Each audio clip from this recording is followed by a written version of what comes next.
Hello guys, আমি নতুন একটা রেসিপি নিয়ে চলে এসেছি। এটা হেলদি একটা খাবার, তোমরা দেখলে পরে বুঝতে পারবে এটা কী খাবার হচ্ছে।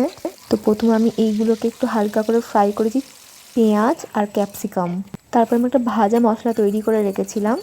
এরপরে ব্রোকলি আর গাজর আর কিছু আমি সবজি আরও নিয়েছিলাম, নিয়ে আমি এগুলোকে হালকা করে সিদ্ধ করে রেখেছিলাম। তারপর আমি ফের ওগুলোর সাথে মিক্সড করেছি, করার পরে আমি পনির একটুখানি হালকা করে ফ্রাই করেছিলাম, খুব হালকা, ওটাও দিয়ে দিয়েছিলাম। একটু টমেটো দিয়েছি, একটু ভাজা মশলাটাকে আবার ছড়িয়ে দিয়েছি। ছড়িয়ে দেওয়ার পরে আমি 2 থেকে 3 মিনিট একটু ফ্রাই করে নিয়েছি। করার পরে আমার এই রেসিপিটা পুরো রেডি। হ্যাঁ, একদম হেলদি হয়েছে, খুব টেস্টি।